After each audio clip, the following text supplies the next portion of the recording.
Tweet @TodaySOR. And 51551 for your texts. Cara says, never again, Sean, as a law-abiding citizen. I paid my water charges, but they'll never fool me again.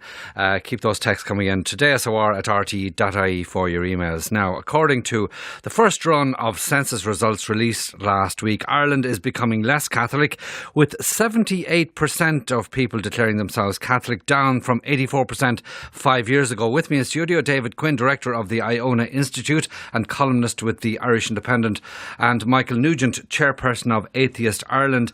David Quinn, were you surprised by those figures in the census last week? Slightly. I mean, you would have predicted an increase in the people who marked the no religion box, the so-called nones, N-O-N-E-S, because that's been the trend in most Western countries. What's kind of happening is that people who previously weren't practicing still in their own minds consider themselves to belong to a particular church. And now they're saying, well, I'm not practicing, I don't really believe this stuff, so actually I don't think I belong to any. So they're increasingly drifting into the none camp. The same thing is happening in the States. So it's about 9.8% here. It's 20% in the States. It's 48% in Britain, by the way. The number of people who classify themselves as none, again, N-O-N-E, in Britain now exceeds the number of people who classify themselves as Christian. And Michael Nugent, I think your view is that if the question were asked in a slightly different way, the figures would be different. Oh yeah, I mean there's surveys in other countries that show that if you ask people what is your religion, they'll give an answer typically that is a religion. But if you ask them, do you have a religion, a lot more will say no, I don't. And so the figures we think are much higher than they actually are. At the moment it's 1 in 10 say that they have no religion. We suspect it's a lot higher than that. Most Irish Catholics, according to a survey that the Irish Catholic bishops did at the time of the Eucharistic Congress, said that they don't believe in key tenets of the Catholic Church. Most of them seem to believe in things that are closer to Protestantism. And 8% of Irish Catholics say they don't believe in God, which would be a low hurdle for being a Catholic. That's a very odd one. And you're not taking issue with those results, David Quinn? Yeah, well, I suppose, like RTE did an exit poll actually last year at the last election, and so of voters, 14% said they were none. But they also asked them, do you believe in God? So 4% in the RTE exit poll said they were atheists, and 1% said they were agnostics. So when you look at the nones, you can say they're all atheists and they don't believe in God. Yeah, because they may fall into the spiritual, not religious camp. There's another point here, though. It is that the census form is filled out by the head of the household, he or she, and very often they can be making assumptions, maybe on behalf or representing what may not, in fact, be the true position of their teenage or their young adult children. Well, that cuts both ways, because obviously if you have somebody who's filling in the census form who's a none, an N-O-N-E, they could do the same thing for their children. So they make assumptions, and so that cuts both ways. So who knows? I mean, so 78% say they're Catholic. There's no way I can say, because they say they're Catholic, I therefore can be confident I know what they believe, because they're picking and choosing, aren't they? But the same thing is happening with the nuns, that they are also picking and choosing what they believe. There's a lot of information about what they believe in the States. 60% believe in God, of those who say they don't belong to any religion. 20% pray every day, who say they don't belong to any religion. So a lot of them fall into the spiritual, not religious camp. Really, where we're getting to, or where we want to get to, is the implications for society and the way things are structured and set up. And we'll come on in a few minutes to the question of school admissions policy. But in the meantime, Michael Nugent, what about something, say, like De Angelis' broadcast on the national broadcaster stations, and also the idea on this is being examined at the moment of opening Dáil sessions and channel sessions with a prayer, Christian prayer? Well, the Christian prayer is particularly inappropriate. Any prayer is inappropriate in a republic because the state should not be professing any religious or atheistic belief. We just, as opposed to the state starting its day by saying that there's no God, saying that there is a God. It's simply not the business of the state to be proclaiming on that.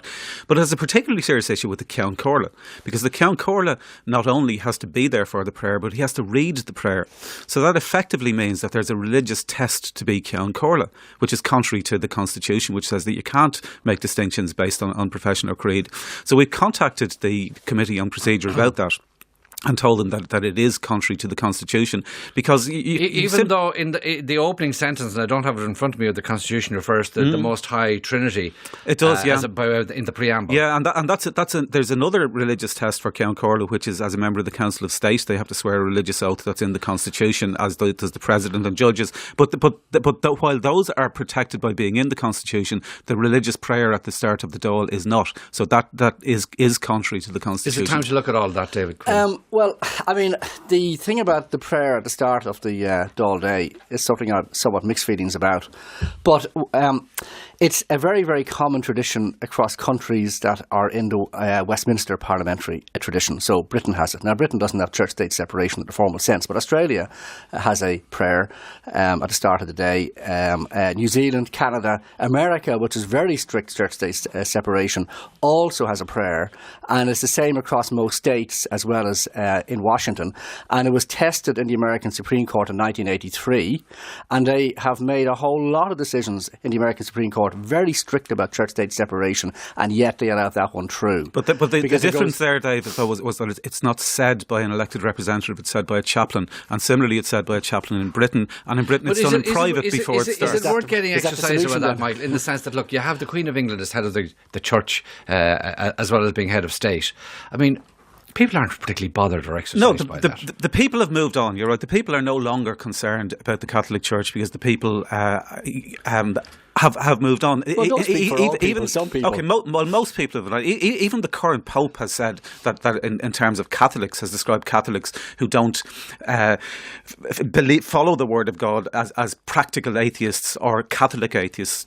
The previous Pope Benedict has said the same thing. So the Catholic Church recognises, even in terms of church attendance, that people have moved on. But the difficulty is the institutions and the laws haven't moved on. And so these the Angelus and the prayer are kind of like background noise to some extent, but they're symbolic of the other issues like the schools. But if you reversed it, and if you hypothetically imagined that the Dáil was to start with the Count Corla reminding everybody that there's no God, and if before the news every day RTE was to broadcast Richard Dawkins reading from the God Delusion for a minute, everybody would realise that that's inappropriate. But you see, it's not the same thing. I mean, look, if Ireland... Well, it isn't the same thing because we don't want to do that. No, but if Ireland becomes ever more secular, and by a more secular what I mean is a growing number of people who actually don't believe in God at all, okay? In that case, increasingly these kind of public manifestations would have to reflect that. But it so happens that the vast majority of people in Ireland still believe in God. Even if they don't go to church, they do believe in God, including most of the nuns believe in God, the NONES.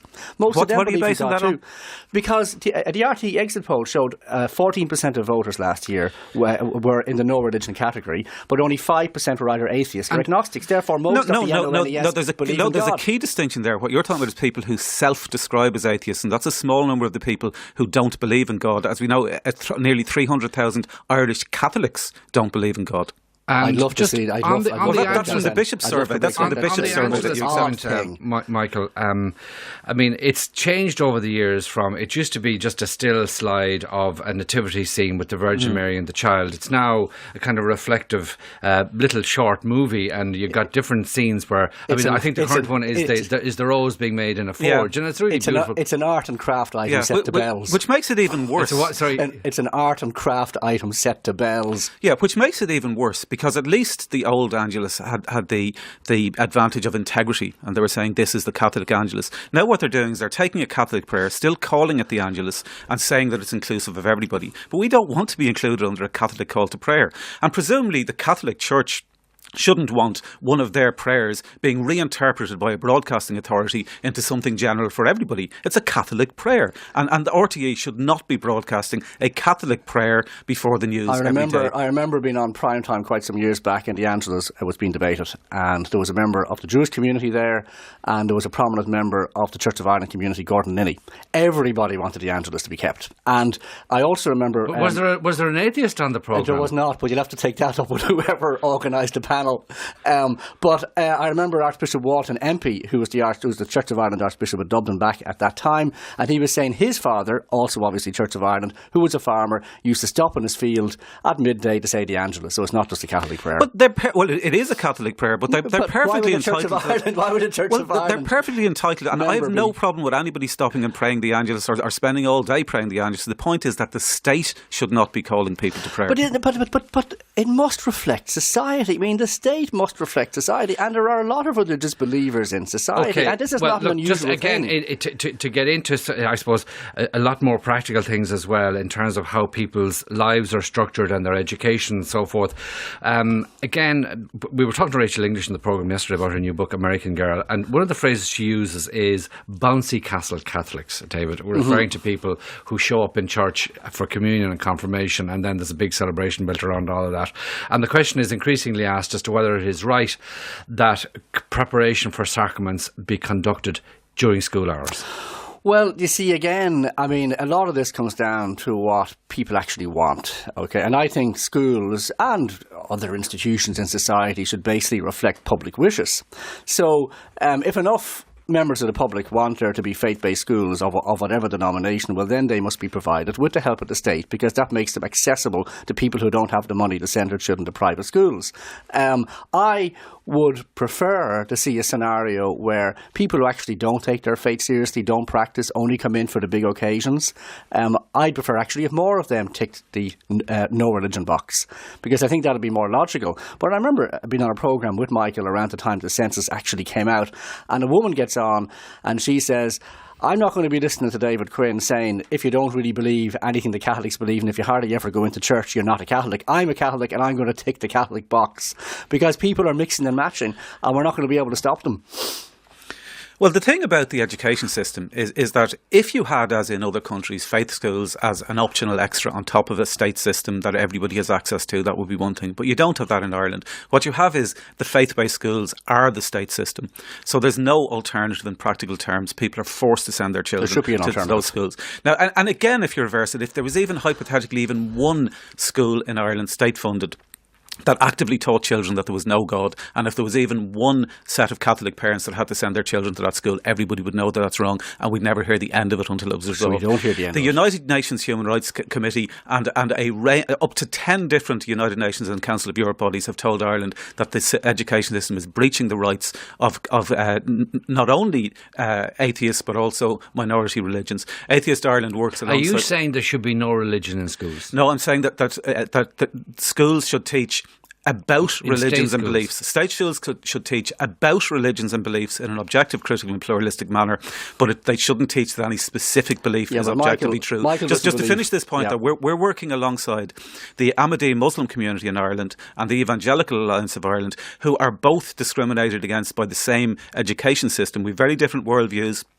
But Church of Ireland schools discriminate against evangelicals. There are 2 Islamic schools that are Sunni schools. They discriminate against Ahmadi Muslims. So the system discriminates against all minorities, not simply atheists. I mean, Michael wants a scenario where there is no public funding for church or faith schools at all.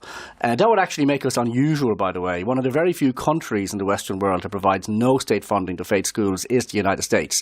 Practically every other country I can think of provides public funds to state schools because the money should follow the wishes of the public. So in a place like the Netherlands, which everybody would consider to be a highly quote-unquote progressive country, about 50% of primary schools are state-funded and church-run. In Britain, it's about a third of schools are state-funded and church-run, and they are immensely popular in a country where nearly half of the people say they have no particular religion. Those schools are extremely popular, and it seems to me it would be extremely undemocratic to deny people their wish to have access to those schools. Well, look, the bottom line is that schools are an essential public service. They should be available to everybody. And if you went into your local police station to report a crime and they said we've Catholic victims to deal with first, you'd immediately realise but that's is it your view that as long as there's a minority of people who want to go to a particular school because maybe location primarily, that there shouldn't be core school time given to one particular religion. Exactly. Despite the fact that maybe the clear majority of parents might want that or be satisfied if it happens. We had in Northern Ireland, a majority religion imposing their views on a minority religion, and people knew that was wrong, and it's the same here. It's not a question of majority. Mind you, it didn't stop them having their own schools, and they were, and that's something which endures to this day. Exactly, and it was another contributing factor to the problems of Northern Ireland, that children weren't educated together. But in terms of the former Yugoslavia, but what we have at the moment is, and I'm actually pleased with this, is the Catholic Church. They're on their Custer's last stand with this. They realise that they can't continue to be pretending that they're all inclusive in the way they used to. Are you the Indians? The Catholic Church has recently told the Department of Education that the purpose of Catholic schools is to essentially to create Catholics. They've said that they are opposed in principle to a pluralistic approach to teaching religion. Well, just on before I come on to the question of the admission issue, and there's a new bill out from the Social Democrats, I just see some of the text coming in. I'm 34 years old. I find my Catholic faith affords me a lot of joy and provides meaning to my life. Those who don't practice are missing out. That from Claire. Another one says, can somebody please tell David Quinn that we're not drifting into atheism, more making a decision purposefully to move away from the abuse, hypocrisy and anti-woman corrupt church. That from Caroline in Dublin. Just on the question of school admissions, as I say, there's a bill out today. Social Democrat TD Roisin Shortall wants to remove the so-called baptism barrier. Schools at the moment are permitted to discriminate on the basis of religion. How long can that be sustained, David? I mean, first of all, this affects a tiny minority of schools. The vast majority of schools have enough school places to accommodate everyone, whether baptised or not. When a school is overcrowded, the answer there is provide enough school places. Because if a school hasn't enough school places, it is going to have to turn somebody down for some reason. They could be living outside the area, for example. They might have come into the area relatively late. They might have moved up from Cork to Dublin because they had to get a job.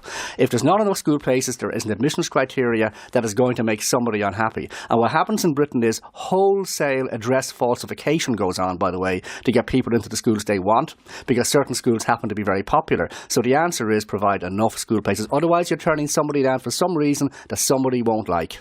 Yeah, I agree the baptism issue is a bit of a distraction, because the problem isn't really admission. The problem is once you get into the schools, you're still discriminated against. The churches not only have exemptions that allow them to discriminate on access, but they're allowed to integrate the religious ethos throughout the whole school day. They're acting unconstitutionally. They're forcing children. It's not nonsense. RTE just did a piece on it just the other day. So there are countless school policies that are forcing children, including explicitly Muslim children, into Catholic liturgy, and that's contrary to the Constitution. They're also allowed to discriminate against teachers. They are. They're also allowed to discriminate against teachers on the grounds of religion. So there are four areas that Atheist Ireland has identified that we call the Schools Equality Pact: patronage, access, curriculum, and teaching. At the end of the day, all Michael, four of those have to be addressed, and the admissions area is just one of those. At the end of the day, Michael, your set of so-called solutions would wipe out in any meaningful way the idea of parental choice, because there would be no state-funded religious schools at all,